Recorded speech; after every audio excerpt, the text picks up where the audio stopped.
let's watch ISC, though. I'm a little bit late to this because I'm going to be perfectly honest with you. I don't care.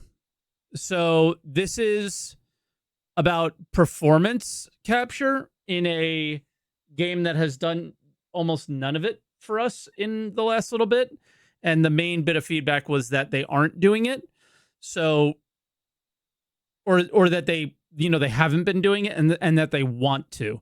So I'm assuming that's what this is all about. It's a 10-minute episode. I wasn't expecting it to be very long or exciting, but hopefully we see some cool stuff, maybe hints at new events coming, I guess. I don't know. So here we go. Inside Star Citizen Dev Diary, performance artist.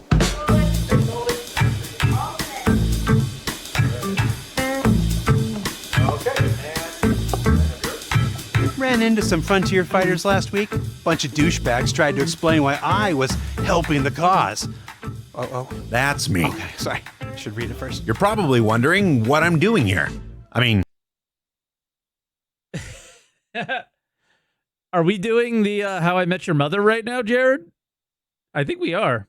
Okay. Besides looking like Dr. Eggman, these suits are not flattering.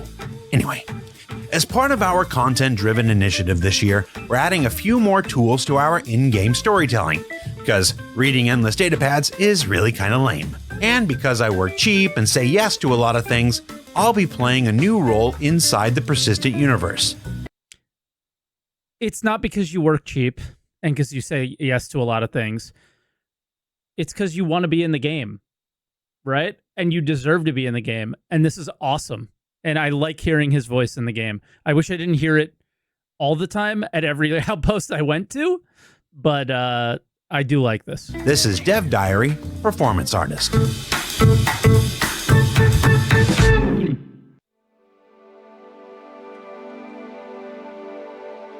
This is our performance capture stage. It's a little over 2,000 square feet with more than 50 OptiTrack cameras. We can capture up to 4 faces and 8 performers all at the same time. Like those were Squadron characters. Doing just about anything the human body can achieve. From dramatic moments like this. Copy that. Tally's on me. Do it. To even the most action-filled. Vandal. Not on my ship.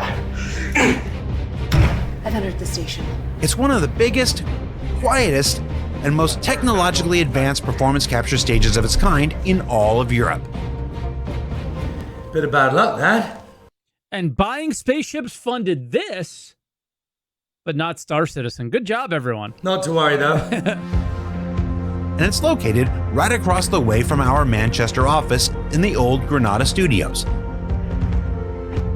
That famous facility where the Beatles had their very first televised performance way back in the day. Okay, not this room, but the one next to it.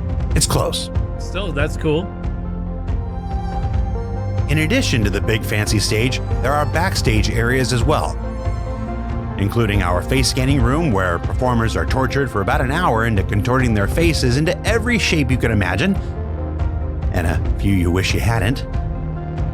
The cast green room, where you can sit and be intimidated by some of the incredible talent that we've had over the years, as well as a number of dressing rooms normally reserved for talent. But on this day, this one is being held for me, the person that walked in front of CR and Dave Haddock at just the right moment 3 weeks ago. My room has pictures of the main man, Mark Hamill, who should need no introduction to anyone watching year 12 of this show. Sick. On this day, my call was after lunch, which usually means they wanted to get the important stuff out of the way first and expect me to waste a bunch of their time because I don't really know what I'm doing. Here, I check in with everyone. I'm going to try really hard not to disappoint for the rest of the afternoon. Folks like CJ, Katie, Natalie, and Juan of the mocap crew, they're responsible for tracking the body and telling me I move like an angel. Vasilios and Scott on the facial crew, and the reason that I've had to shave recently. That's CM Punk. He's a fighter. It's like a shirt for him. Justin and Aaron from audio, who provide encouragement when my voice becomes just a bit too nasally. The producers, John and Eleanor, who make certain everything gets done. Oh, we know him. And the director, Dave Haddock. And we know him. You know, I made this guy a star with Lore Makers back in the day, and now he big times me and will spend most of today telling me to tune things down because, well, I'm a chronic overactor. Now with the call time met, it's time to start getting ready. And that begins by going to the markering room and getting fitted for a helmet. I'll take the XXL melon noggin, please. I think the sides are fine. We'll put medium there. How does it feel on the top? Then it's off to the dressing room to squeeze myself into what Jonathan Booth, the man behind Jax McCleary himself, referred to as essentially large black condom. Yeah, I really let this go to air. Let's go get yelled at by Natalie. Next, it's back to the markering room where they tell you that you've dressed yourself poorly. Fix all of your mistakes, then attach all the tracking dots to various positions. Testing to ensure they won't move or fall off with the various movements I'll have to do in just a few minutes. And you can relax. And that is your markered. Fully markered, we now return to the stage where it's time to... Listen, as pointless as this episode is, and this is almost like a documentary for Jared to save to show his grandkids or something, it's got to feel really cool to have done this. To fit and adjust our helmet and camera setup. Here, they're discussing the fact that I broke my neck over 25 years ago, and it's left me with a tendency to bob and nod unnecessarily when talking. So we're gonna have to tighten this thing to insane levels to keep the expensive camera from flying all over the place.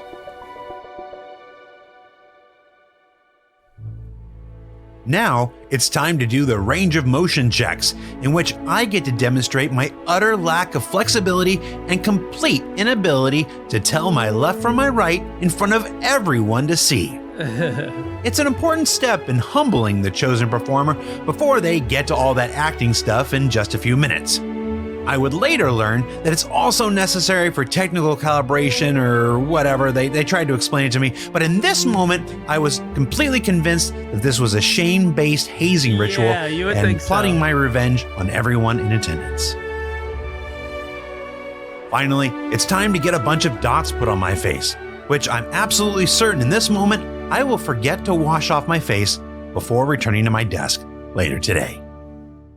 So he's in the game, his body movements and his voice, but his face isn't.